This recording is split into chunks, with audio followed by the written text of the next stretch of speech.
y'all? Welcome back to another episode of the Watch Us Thrive podcast. This is your girl, Leanne. And I say this every week, but we have an amazing guest of the show. I'm so excited to be able to speak to another survivor of domestic violence. If you guys been around here, I talk about this shit till I can't. I will be talking about this in my afterlife. This is a conversation that will be had 12 months out of the year. This is something that I hold so near and dear to my heart.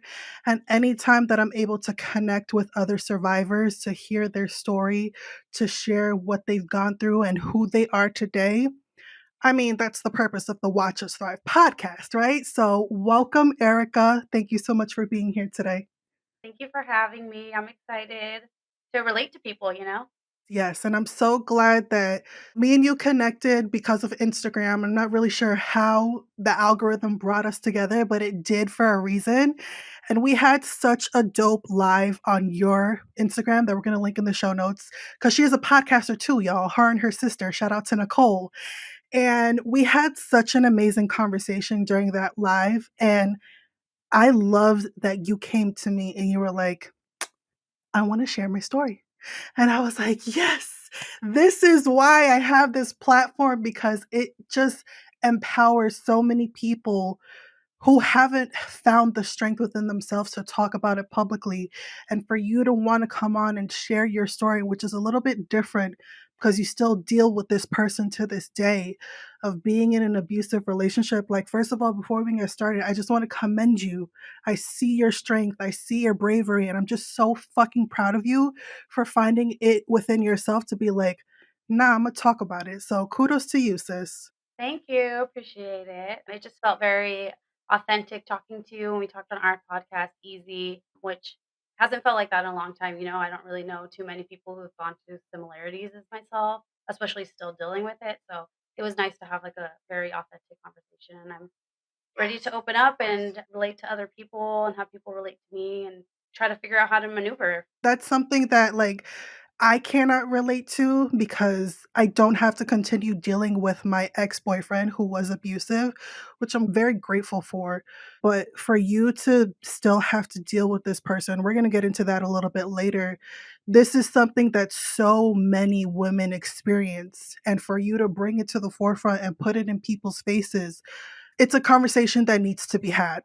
So before we get into that, just do a little introduction for people who are meeting you for the first time. Who is Erica? What do you do? So my name is Erica. I have a podcast with my sister called Oquela Podcast. We kind of just started having these authentic conversations that we would typically have, and it kind of just evolved into me kind of branching out on my own and my traumas and what's going on in my life. So I am a mother of two. I work as a vet tech at a school. And yeah, I usually just driving through sports to sports. I'm a single mom, essentially. So yeah, that's pretty much. Shout out to the single moms. I'm a single mom too. So I know the struggle, and you have more than one. I only have one. So hats off to you, sis. It's a job that we didn't ask for, but we're out here doing it despite the shit that we've gone through. So shout out to us. Okay, so let's just jump right into your story. Talk about the relationship that you were in. Like I said before we started recording, as much or as little as you're comfortable with talking about, but what was your experience being in an abusive relationship? What did that look like? I was really young. Unfortunately, my abuser is someone who I still have to deal with. He's the father of my children. So we met very young. We were on and off relationship for maybe like 5, 6 years. Unfortunately, he got into like alcohol abuse. He was abusing alcohol essentially. And yeah, it just kind of spiraled it downhill from there. It started very just with words, I guess, just the manipulation, the of instilling self doubt, just the generic abusive relationship. So yeah, and then I had my son when it became physical, and that's kind of when I felt stuck in there at that point. You have 2 kids, you don't wanna bring kids up in a broken home. So I think just, like, trying to maneuver that while trying to show face for everyone else, still be that mom, still be that sister, it was definitely hard to navigate all these roles while you're essentially behind closed doors being abused, so Did people in your life know what was going on, or was this something that you kept kinda hidden behind closed doors? Because that's something that a lot of us victims of abuse, there's a lot of shame, there's a lot of embarrassment. No one knew what I was going through until the night that my ex almost killed me, and that's the first time that I spoke up and I told someone. So what was that like for you? And I know you said you had a sister, did she know what was going on as well? I feel like for a while I was able to hide it. You think you're hiding it, but I don't think you're hiding it that well, but hindsight, you're just like, "Oh, I hid it so good." I think after a while, people started noticing just my little things, not so much that they knew he was abusing me, but just the isolation. They knew something was happening, whether they knew it was physical or him just being controlling. I'm not 100% sure, but went on for about maybe a year and a half, and I think after a while, they kinda picked up on things. Thankfully, I was kind of able to find a confidant in my mom. You don't wanna overstep, especially, my situation. I had kids with this person. She didn't know how to navigate this with me. She wasn't given the tools. Once they found out, it was hard for them to accept. Not so much I was embarrassed to tell them, 1, it's probably super hard for them to accept that I'm in this relationship. Like, I'm a strong woman, and I take pride in that, so it was kind of weird for me to even be in this dynamic. I never even thought. So, yeah, I think once they found out, they try to get involved as much as they can, kind of you're literally have to tread lightly with somebody who's been abused, because everything is so heavy. Relationships are heavy, the conversations are heavy, and you just don't know how to navigate all that. I think once they found out that, they tried as much as they could to help, slowly but surely, but essentially the decision's up to me. They could do or say to persuade me to leave until I was ready, and I decided enough was enough. I'm so glad you said that because for people being on the outside looking in, you kind of feel helpless because you don't really want to push the person who's being abused further into the arms of the perpetrator, but you also want to try and like save them, if you will, right? But I'm glad that you said the decision had to be yours and yours alone. And it's the same with like someone who has a substance abuse problem or an alcohol problem. They have to get to the point to be like, enough is enough. And sometimes that day never comes, but everyone's journey is different and everyone reaches their own breaking point, if you will, their come to Jesus moment, if you will. Like I said before, mine was very dramatic. It got to the point that I had to almost die in order for me to be like, okay, that's enough. Like now we're going to do something different. So, what did it look like for you when you finally made that decision to be like, no more? What was your leaving story like? So leaving, I don't wanna say it was only because CPS got involved, but essentially it was like, who do I choose? Like, do I choose my children or do I choose him? And I love my children more than I could ever love him. So, I mean, it was kind of like a black and white decision for me. Was it easy? Obviously not. To kind of cut somebody off very suddenly is hard. You built a life with this person who you thought was going to last for an eternity event. Yeah, it was really hard, but I'm blessing in disguise. Who knows if I would have left unless CPS got involved. I couldn't tell you if I would have when enough would have been enough. So everyone's enough looks different. I don't want to say I'm glad CPS got involved, but it was like a reality check for me. Like, hey, this is not okay. Everyone can see it. I wasn't brought up to I didn't know about these things. I didn't relate to anybody. No one could relate to me. So it was hard to take advice from people who hadn't gone through the similarities I have gone through. Yeah. No, same for me. I've been guest on a lot of podcasts and some of the hosts asked me like, is DV something that you dealt with before? Like, did you grow up in a home like that? And my story is I had such a normal childhood. My parents have been together, high school sweethearts, married for 40 something years, never put hands on each other. Of course, they had arguments, but nothing like abusive, and it's not something that was normalized for me. And I think a lot of people in society have this narrative of like, if you grew up in a chaotic, abusive home, of course you're going to repeat the cycle when you start to date and find someone. But that's not the case. Like, when it comes to domestic violence, it can happen to anyone. we know the numbers. 1 in 3 victim in the United States will be someone who has dealt with an abusive relationship and not just physical abuse. And I appreciate that you started off with it started emotional and verbal. Like there's so many different pillars of abuse, but society thinks that it's only like one size fits all and it can only happen to one certain type of person. That's not the case. You know someone in your life who's been in this type of relationship, and it's not normal to be in these types of relationships, which is why we're having this conversation and putting the uncomfortable in people's faces to hopefully have them realize, oh shit, her story sounds a little bit like my relationship. And hopefully that can start getting the light bulb to turn on and be like, okay, maybe I need to start making some different choices and decisions. Maybe I need to reach my own breaking point in order to start rebuilding my life after leaving that relationship. So I appreciate you for sharing, what you went through. I know it's not easy to talk about, especially in your case that you're still dealing with this person to this day.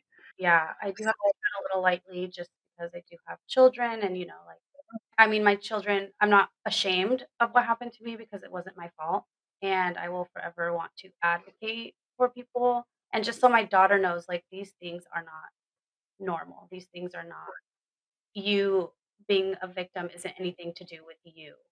I just think that it's very important for other people, not even just her, to understand that, like, it has nothing to do with you and who you are as a person.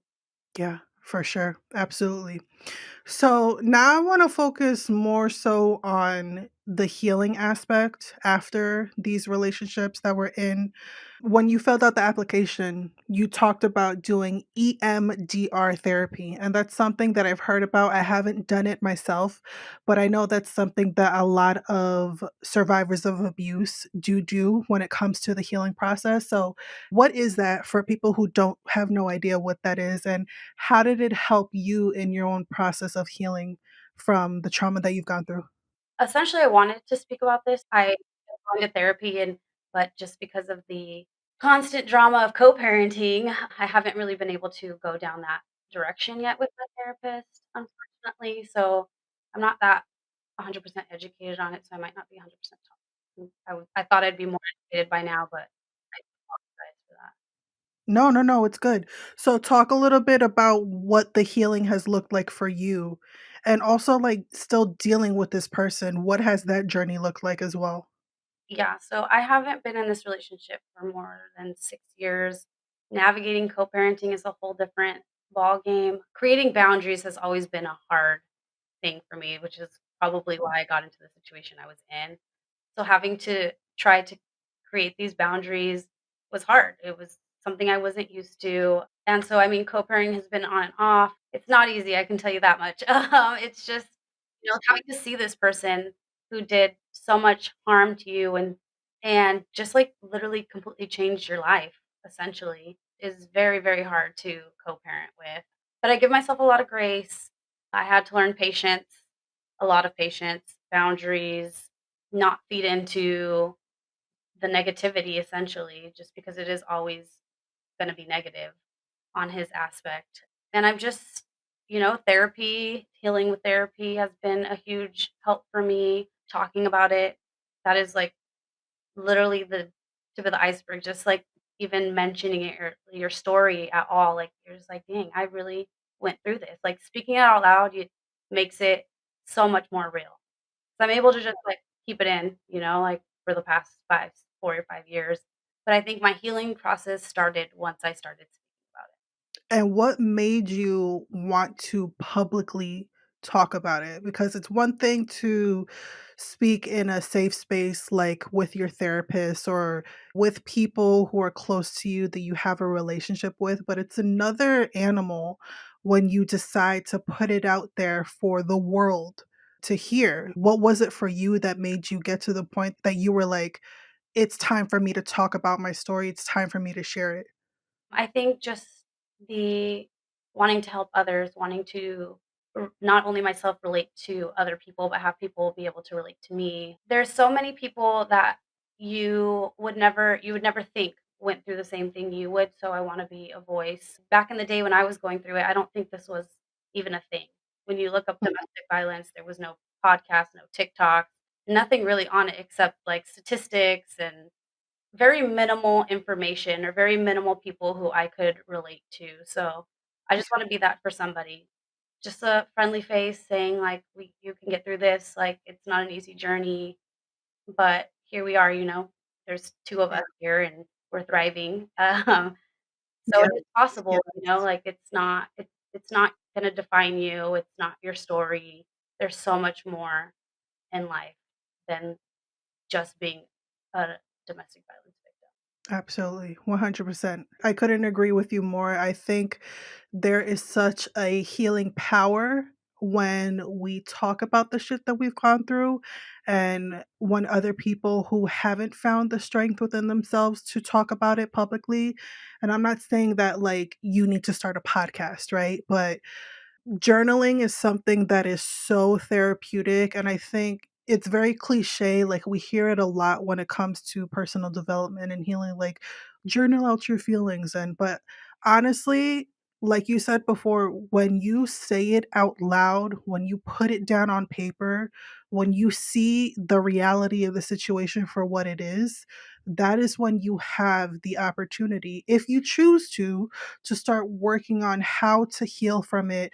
What steps can I take? But really, I think the first step in the healing process is the acceptance and the awareness of the situation.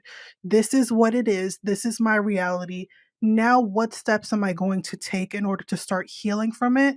And you can go to therapy, you can journal, you can start a podcast. I mean, I started my podcast as a way for me to journal out the shit that I've gone through. And 100 and something episodes later, we're still here, we're still rocking, we're having conversations with people like Erica, but it's such a healing mechanism when you decide to really put it out there and be like, "This is my story, but it's just a small piece of who I am. It doesn't have to define me in any way, shape, or form." It's literally what you do with it after, you know, like, and I wanna help people, so I think this is the bare minimum I can do as someone who's gone through it is be a voice, because they obviously can't voice, you know, and when you're in that situation, it's hard to voice that, so I can help them navigate through that, so. Absolutely. I'm so proud of you for finding the strength within yourself because it's not easy. This shit is not easy what we've gone through, right? This is painful having to think about the things that we've gone through, the situations that we dealt with, especially as a mom, especially having kids. Like, kudos to you, sis, because it's not easy, but you're choosing to do it, right? Yeah, I think just we gotta protect our daughters, you know, we gotta protect, um, so yeah, that's kind of where I stand. I'm still in my healing journey, and I don't think that will ever stop, but I'm not embarrassed, and I think that's, like, one of the biggest things when you're in it, you're ashamed, and I'm not anymore, so I think that's what kind of brought me out of my comfort zone. This is what happened to me, and yeah, I'm taking what I've learned, and I'm moving forward, and I won't tolerate that again, so. Yes, 1000%. Okay, so I want to talk a little bit about PTSD, post traumatic stress disorder, and how it's influencing your approach when it comes to dating, relationships, meeting new people. I've been very vocal on my own platform that I'm not dating. I've been celibate for the past 3.5 years. I'm focusing on myself. And there was more so an underlying fear of what if I meet someone like my ex again? And that being a factor in me even not even thinking about meeting people. So, what has that journey been like for you? I'm very big on you have to learn yourself before you can love somebody else, you know? That is so true. I had never really thought about it until I was in it trying to fill a void by dating or accepting things, and I'm just like, "No, I need to get myself together, figure out what," because essentially it's my decision of what I want and what I will tolerate, and I bring a lot to the table. I'm confident now. I've been able to, you know, boost up my confidence because that's, like, the first thing that goes, so that's something I really wanted to work out, just my self-esteem. which is landed me to come here, and be able to speak about things. I just was able to kind of just realize like this is who I am, take it or leave it. And yeah, just building those boundaries. If I see a red flag, I'm not gonna tolerate it anymore, which a lot of people say it brings you into your like masculine era, like you have to be more masculine, they say. And I'm okay with that. Like I'm okay where I'm at right now. I started dating and it's been it's been interesting. That's another journey, right? That's a whole different story, but just seeing you don't have to tolerate certain things. Like if you don't like it, you don't have to. Like that's not your person. It should feel very easy, very authentic. I don't want to change who I am or fit somebody else's mold. Just living in my true self, and I feel like I will find somebody eventually that will also be similar to me or accepting of who I am. So that's kind of what I like in a partner. I'm not there yet, but it is a journey and I'm getting there and I feel very good about myself and I'm not scared anymore. Was diagnosed with relationship PTSD. I feel like that was kind of a hard pill to swallow just because I'm like to a point like I don't want to have to tolerate anything like and I feel like I can do things on my own now. So yeah, that's been kind of difficult. I literally will not talk to somebody if I don't like one thing instead of being like talking it out. I'm just like, no thanks. I feel you, sis. That hyper independence, that is a trauma response. And I've dealt with that too. So I get it. But when you go through the things that we've gone through, I can understand. Someone who hasn't experienced what we've been through can probably place judgment and be like, oh, well, you're going to be alone for the rest of your life because you're just too picky. But no, when you know, like the shit that me and Erica have experienced, when it comes to the self-love journey and really finding yourself and taking that time to focus on you, your capacity for bullshit becomes so small that I will not deal with the shit that I used to deal with before, and I'm okay with that. You ain't gotta love it, but this girl right here, if I'm not gonna deal with someone who raises their voice at me or says something in a way to make me feel some type of way, you only got one opportunity to do that. I will never allow someone to play in my face ever again.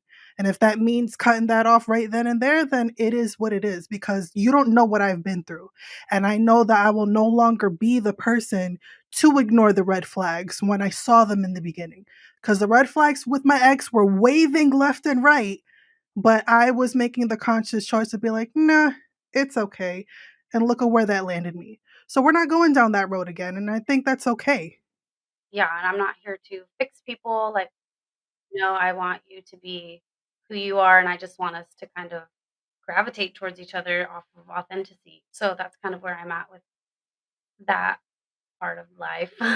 Yeah, no, I feel you, girl. That's a whole nother journey in and of itself. And I think what's so beautiful is that, like, when you're no longer in this place of like desperation or seeking validation from anyone other than yourself, that's when you're able to like really build up the relationship that you have with yourself and you're able to pluck off the ones that are just not meeting the standard that you've set for yourself. So kudos to you, sis. I'm not on that journey yet, but I know that once I do put myself back out there, the bullshit tolerance is going to be like this fucking big.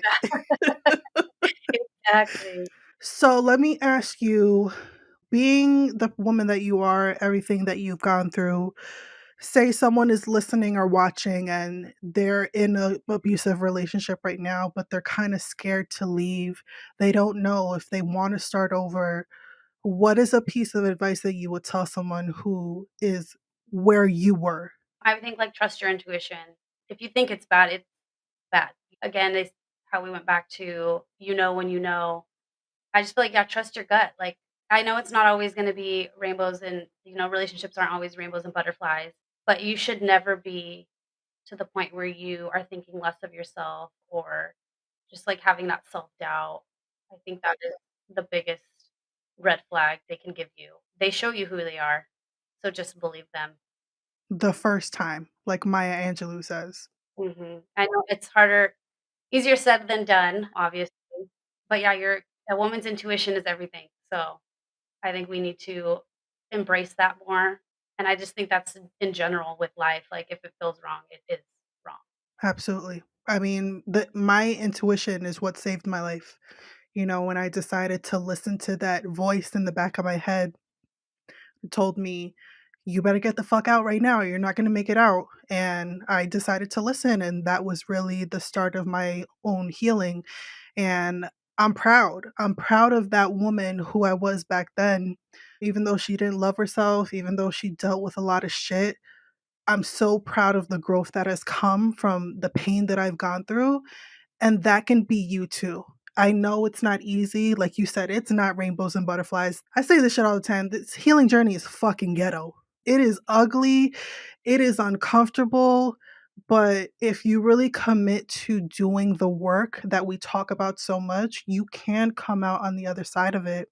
And I think another aspect that people need to focus on is leaning on the support, leaning on the people in your life that you don't really realize will have your back until you're put into a situation like being in an abusive relationship. And granted, I'm very self aware that not everyone has support in their life, but if you do, even if you just have one person, that can absolutely change your life. And I want to ask you, who or what has been some of the biggest sources of support for you throughout your journey, and how have they made a difference in your life? So I think the person I leaned on the most was my mom. She was kind of my confidant and just someone I was, like, I couldn't fully be 100% open with her, but I was able to kind of, share the things I was ready to share. One of the things I feel I was so open with her was just because she was not judgmental. Like, she would obviously tell me, "This is not right, Mija. Like, you got to, like, this should not be happening." But she never pushed me. Like, I never felt like she pushed me to do anything I wasn't ready to do. So I think she kind of was my rock through that, and I respect her for that because I don't know if as a parent I could do that. If someone messed with my daughter, it would be a different. I don't know if it would be the same I'm story, but catching a motherfucking case, okay? You gonna visit me behind bars because some shit's gonna go down. exactly. I was like, I do not have that self-control, but I mean, yeah, I really appreciate that because that's definitely what I needed. I needed someone to lean on and to know that it was okay to ask for help. I think that's the big thing that we don't wanna do is, like you said, we get, hyper independent and we don't wanna ask for help, but it's okay. No matter who that is for you, like, it is okay to ask for help, and it's necessary because you can't do it alone. There's n like, have to lean on somebody other than your abuser. Absolutely. So, so good. So, what is the biggest takeaway that you want people to have by listening to your story? What is the one thing that you want people to remember by hearing about what you've gone through? And more importantly, who you are today despite what you've gone through? I think one thing I would want people to take away from is for my story, I still have to deal with this person. I have to co parent with this person. So I'm just, will forever be the bigger person. I feel like I am not necessarily better. No, you are. You are. Yeah. She is better. I'm the adult, I have to learn the patience, like, again, set those boundaries. And if he's not going to do it, I will be that person to do it. What are you most proud of about yourself and still dealing with this person, navigating life, still having to deal with this person? Like, what would you say you're most proud of about yourself and the journey that you've been on? Definitely my growth. I don't know if 2 years ago I could have been in this place trying to co-parent, that's a hard place to be in. So I'm definitely proud of who I am, my patience, and what I want to essentially be looked at, like how I wanna be looked at essentially, because 'cause we're always the problematic ones, and so I want to be that safe space for my kids. I'm obviously gonna be the only adult in this situation for my kids, so I definitely feel like I am trying to just be strong. I think that was the best word for it. I want to be strong for my children. I want to be strong for other women who are going and or dealing with similar situations. So I think that's where I'm at right now. Just I want to be in my soft girl era, but right now I'm in my masculine era. I'm okay to be here. am very proud of where I am. You know, you pick up from the ground. So I have a great job. I am financially stable. So I'm very proud of where I started to where I am now. I have done a lot of growth. However your journey goes, but it needs to happen, you know. Like you need to focus on yourself and get that self-healing before you can advocate for other people essentially. Yeah. I'm proud of you too, girl. You're doing a great job. So, you're on the Watch Us Thrive podcast. So, tell me, what does thriving mean to you? Thriving is where I'm at now. 30 and thriving, I say. I think just being authentically me, being happy. I think that is like the big one. I do what makes me happy. I hope that for everybody because, you know, when you're in there, you're depressed, you're lonely, and I just feel very light.